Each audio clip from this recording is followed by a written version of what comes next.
Vijayawada Pandit Nehru bus stand లో ఏర్పాటు చేసిన డ్వాక్రా బజార్ ను తూర్పు నియోజకవర్గ ఎమ్మెల్యే గద్దె రామ్మోహన్ ప్రారంభించారు. విజన్ ఉన్న నాయకుడు చంద్రబాబు నాయుడు 1995లోనే డ్వాక్రా సంఘాలను స్థాపించి మహిళలను ఆర్థికంగా ప్రోత్సహించారని ఎమ్మెల్యే గుర్తు చేశారు.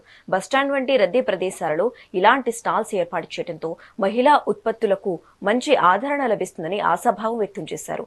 ఉచిత బస్సు ప్రయాణం వల్ల డ్వాక్రా బజారులకు మహిళల తాకిడి పెరిగి విక్రయాలు మెరుగుపడతాయని పేర్కొన్నారు. స్టేట్ నుంచి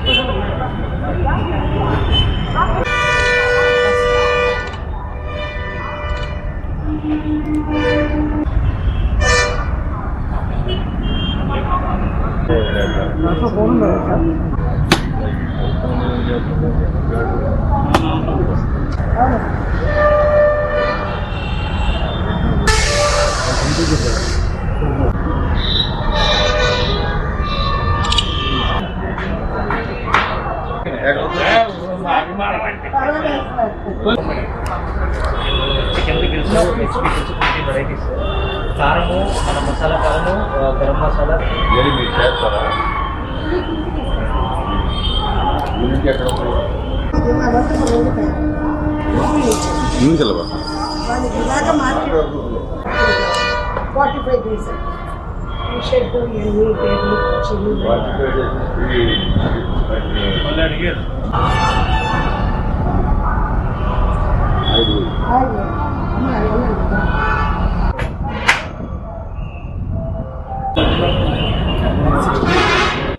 డాక్రాకి ఆద్యుడు ప్రారంభకుడు ఏది చెప్పుకున్నా కూడా ముందు నారా చంద్రబాబు నాయుడు గారు చెప్పే డాక్రా గ్రూపుల గురించి మాట్లాడాలి. భారతదేశంలోనే ఆ డాక్రా వ్యవస్థని కేంద్ర ప్రభుత్వంలో ఉన్న విధానాన్ని మన రాష్ట్రానికి తీసుకొచ్చి ఊరూరు తిరిగి మహిళల్ని చైతన్యపరిచిన వ్యక్తి నారా చంద్రబాబు నాయుడు గారు. ఈ రోజు కూడా డాక్రా మహిళలు ఏదైనా అడిగితే దాన్ని పాజిటివ్గా చేయడానికే స్పందించే వ్యక్తి కూడా నారా చంద్రబాబు నాయుడు గారు. గత ప్రభుత్వం చూసాం, డాక్రా మహిళలు పోగు చేసుకున్న డబ్బుని ఏ విధంగా కాజేద్దామని చెప్పి వాళ్ళు చూశారు. కానీ వాళ్ళ నారా చంద్రబాబు నాయుడు గారు ఈ పొదుపు సంఘాలు, ఆ సంఘాల ద్వారా ప్రతి మహిళ ఆర్థికంగా బలోపేతమై తమ పిల్లల బాగోగులు చూసుకునే శక్తి వాళ్ళకి రావాలని చెప్పి ఈ కార్యక్రమం పెట్టుకోవడం జరిగింది.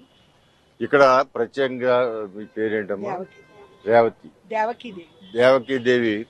నేను 99లో పార్లమెంట్ సభ్యుడిగా ఉన్నప్పటి నుంచి కూడా ఢిల్లీ కూడా వచ్చి అక్కడ నారా చంద్రబాబు నాయుడు గారితో ఆ ఢిల్లీలో స్టాల్స్ ఏర్పాటు చేసుకోవడానికి కూడా ప్రయత్నం చేసి అక్కడ స్టాల్స్ ఏర్పాటు చేసిన వ్యక్తి. అంతేకాదు ఆ రోజు నుంచి ఈ రోజు వరకు కూడా 99 అంటే సుమారు 27 సంవత్సరాలు అవుతుంది. 27 సంవత్సరాలుగా ఇదే ఉద్యమాన్ని అనేక మందిని కలుపుకొని ముందుకు వెళ్తూ షాపులను ఏర్పాటు చేయటం, డాక్రా మహిళల యొక్క ఉత్పత్తులకి సేలు కల్పించడం, తద్వారా వాళ్ళు ఆర్థికంగా కొంచెం బలోపేతం అవడానికి తోడ్పాటు చేస్తున్న దేవికి దేవి గారికి మనస్ఫూర్తిగా నేను వారికి అభినందనలు తెలియజేస్తున్నాను. అదేవిధంగా వాళ్ళ సంఘ సభ్యులందరూ కూడా ప్రత్యేకమైన కృతజ్ఞతలు అభినందనలు తెలియజేస్తున్నాను. ఈ రోజున మన బస్ స్టాండ్ అంటే విజయవాడ బస్ స్టాండ్ అంటే నిత్యం రద్దీగా ఉండే